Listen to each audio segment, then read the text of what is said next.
दिल्ली के खेतों में पराली जलाने को रोकने के लिए सोमवार से अभियान की औपचारिक शुरुआत की गई। नरेला के फतेहपुर जट गांव के खेतों में पूसा बायोडिकम्पोजर के घोल के छिड़काव की शुरुआत की गई। दिल्ली सरकार लगातार दूसरे साल सभी खेतों में मुफ्त पूसा बायोडिकम्पोजर के घोल का छिड़काव करा रही है।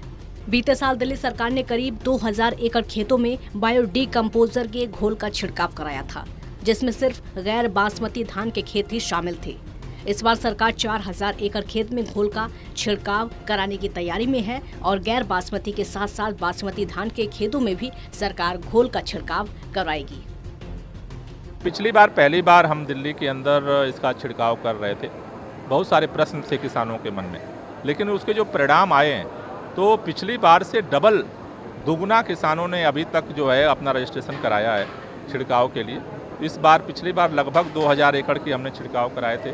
इस बार अभी तक 4000 से ज़्यादा एकड़ की जो है डिमांड आ चुकी है और हम उसकी तैयारी आज से शुरू कर रहे हैं। मुख्यमंत्री जी ने आज शुरू किया है और आगे किसानों की और डिमांड आएगी, हम उसको भी छिड़काव कराएंगे। इस बार नॉन बासमती, बासमती जो भी धान कंबाइन हार्वेस्टर से कटता है और डंठल छूट जाती है, उन सभी जगह कराएंगे।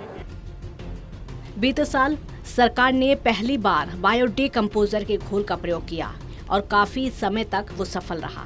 थर्ड पार्टी और ऑडिट में भी ये साफ हुआ कि घोल के छिड़काव से न सिर्फ पराली 15 से 20 दिनों में गलकर मिट्टी में मिल जाती है, वहीं खेतों की उर्वरा शक्ति भी बढ़ती है। दिल्ली के मुख्यमंत्री ने इस बाबत हरियाणा, पंजाब और उत्तर प्रदेश में भी बायोडिकम्पोजर के छिड़काव को अपनाने की अपील की।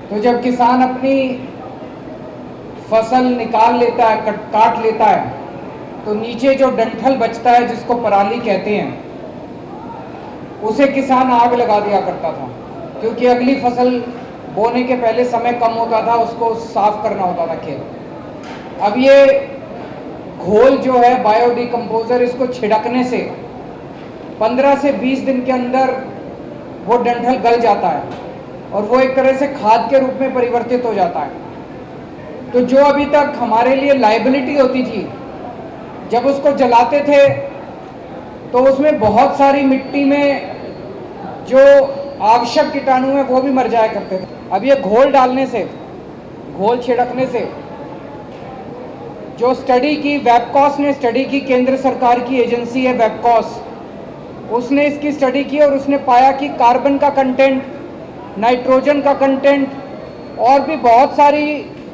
मिट्टी के अंदर जो गुण हैं वो बहुत ज़्यादा इंक्रीज हो जाते हैं ये घोल डालने से। नजफगढ़ के खरखड़ी नाहर गांव में 24 सितंबर से पूसा बायोडिकम्पोजर का घोल तैयार किया जा रहा है। यानी दिल्ली में कम खेत होने के बावजूद पराली के समाधान को लेकर गंभीरता से प्रयास किए जा रहे हैं। लेकिन प्रदूषण से राहत तो तभी मिलेगी जब दूसरे राज्य भी पराली को लेकर ऐसी गंभीरता दिखाएंगे। दिल्ली से टोटल न्यूज के लिए विश्वजीत झा की रिपोर्ट।